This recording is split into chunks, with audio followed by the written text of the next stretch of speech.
Assalamualaikum warahmatullahi wabarakatuh. Nama saya Daniel Wijayanto dengan NIM 211211005, jurusan Manajemen A semester genap.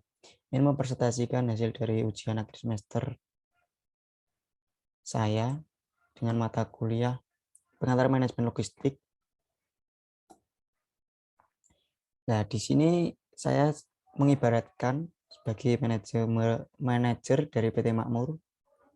PT Makmur adalah perusahaan yang memproduksi selimut yang beralaman di kawasan industri Candi, Semarang. Ia memperoleh bahan dan bahan penunjang lainnya dari PT Jaya yang beralaman di Denpasar, Bali. PT Makmur memproduksi 700 pieces selimut per hari. PT Makmur membutuhkan bahan baku benang 80 kW, kapas 1 ton, dan kain wol 1,5 ton. Pangsa pasar produk PT Makmur adalah area Jawa Tengah. Tiap minggunya PT Makmur mengirim hasil produksinya ke masing-masing toko di setiap kota atau kabupaten di Jawa Tengah. Layanan pelanggan yang diberikan PT Makmur sebagai berikut. Yang pertama, berikan waktu yang tepat. Cara pertama yang membuat pelanggan merasa dihargai adalah dengan mengakui dia segera mungkin. Jadi, ketika seseorang memasuki kantor, kami harus segera menyapa dan memperhatikan kebutuhannya. Berhenti melakukan apapun segera mungkin. Namun apabila memang masih sibuk mengangkat telepon atau yang lainnya, kami bisa meminta pelanggan untuk menunggu terlebih dahulu dengan sopan. Yang kedua, sapalah pelanggan dengan cara yang bersahabat dan tepat. Lakukan kontak mata, tersenyum, dan katakan sesuatu seperti, "Halo, bagaimana saya dapat membantu kamu hari ini?" Yang ketiga, jadilah ceria, sopan, dan hormat sepanjang interaksi dengan pelanggan. Saat kamu melakukan interaksi dengan pelanggan, tunjukkan keceriaan wajahmu dengan selalu senyum, mendengarkan pesan dari pelanggan. Berperilaku sopan juga sangat penting. Ucapan perkataan yang sesuai dengan keadaan pelanggan, seperti santai dengan pelanggan usia muda dan bahan baku pada pelanggan yang lebih tua. Manajemen persediaan PT kami terdiri dari 3 bagian. Yang pertama, barang mentah. Barang mentah atau bahan baku merupakan salah satu jenis persediaan yang pertama. Bahan baku merupakan bahan yang wajib yang harus ada karena tanpa adanya bahan baku, maka barang jadi tidak akan selesai dibuat. Contoh seperti benang, kapas, dan kain wol. Barang setengah jadi. Barang setengah jadi adalah barang yang hampir jadi. Tinggal melakukan finishingnya saja. Contohnya dalam PT kami yaitu barang selimut yang sudah jadi tapi belum ada ukiran atau gambar yang ada pada selimut tersebut. Jadi kurang finishing. Yang ketiga, barang jadi. Barang jadi ini barang yang sudah jadi, yang sudah siap dipasarkan. Pengadaan bahan baku.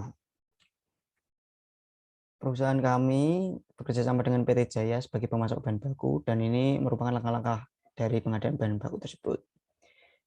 Pemesanan kami dilakukan melalui WhatsApp, dan kami bilang apa yang ingin saya pesan atau yang dibutuhkan daripada PT Makmur. Yang ketiga, proses akan diproses oleh pihak PT Jaya. Setelah kami melakukan pesan dan mengirim apa yang ingin saya pesan, maka pesanan tersebut akan diproses oleh pihak PT Jaya. Yang ketiga, pembayaran. Pembayaran barang yang sudah dipesan akan dibayar melalui transfer. Yang ketiga, tinggal menunggu barang dikirim dan sampai.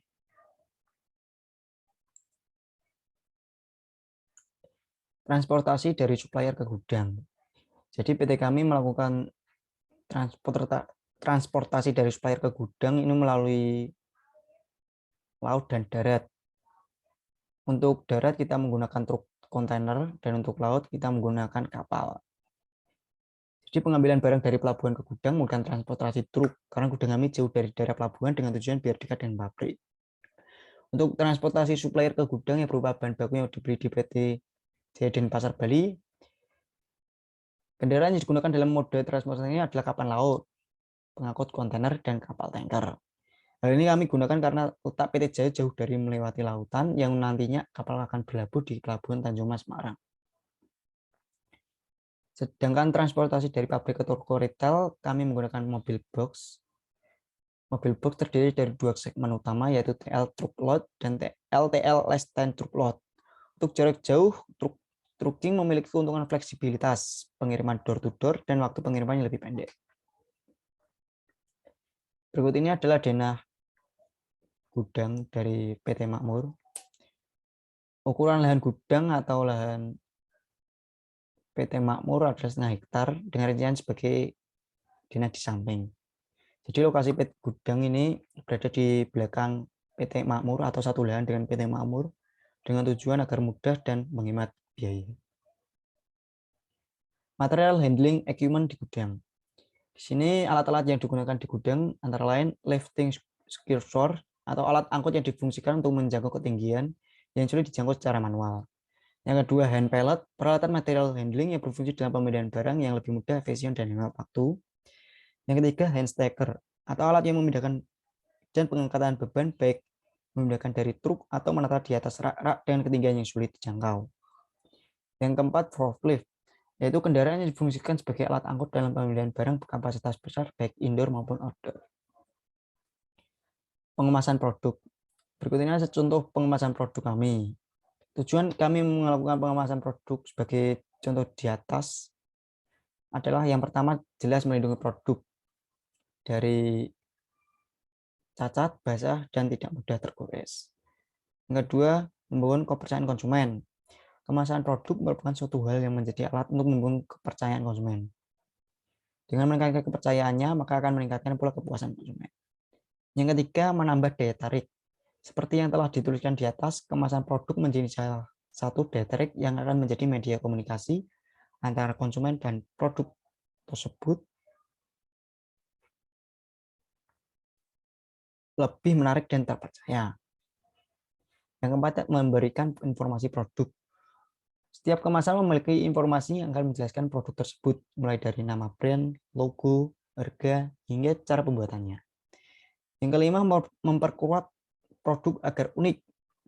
Kemasan yang menarik dan unik akan memudahkan konsumen atau calon konsumen terhadap produk yang kamu miliki menjadi terbiasa dan langsung mengambil atau memilih produkmu jika memilih sebuah produk tertentu. Reverse logistik. Reverse logistik merupakan kegiatan operasi logistik dengan arah aliran produk berlawanan dengan arah kegiatan logistik pada umumnya. Contoh, kegiatan reverse logistik antara lain kegiatan pengembalian produk rusak atau tidak sesuai pesanan, pengembalian kemasan, dan proses logistik yang berkaitan dengan jasa perbaikan kondisi. Reverse logistik PT Makmur. Yang pertama, pengecekan barang masuk dan keluar. Yang kedua, pelacakan pengiriman. Yang ketiga, perbaikan. Dan yang keempat, daur ulang. Strategi logistik yang diterapkan di PT Makmur yaitu terhubung, smart manufacturing, dan lean manufacturing. Salah satu menciptakan strategi logistik yang efektif logistik adalah dengan cara selaku terhubung dengan pemasok, pemitra, dan perusahaan. Transformasi digital memungkinkan pabrik untuk merancang strategi logistik yang menghubungkan mereka dengan pemasok, mitra, dan perusahaan dimanapun mereka berada, baik di kota atau di seluruh dunia. Smart manufacturing adalah tentang penggunaan data dan teknologi real time kapan saja dan di mana saja yang sangat dibutuhkan oleh perusahaan dan dalam bentuk yang mereka butuhkan. Yang terakhir, lean manufacturing, yaitu metode yang memastikan sistem penyimpanan barang dalam gudang menjadi lebih mudah untuk melacak barang, mempercepat pengiriman, serta membangun komunikasi yang lebih baik antara karyawan dan gudang. Sekian dari presentasi saya, dan apabila ada kesalahan dan kurangnya penjelasan dari presentasi ini, saya mohon maaf. Assalamualaikum warahmatullahi wabarakatuh.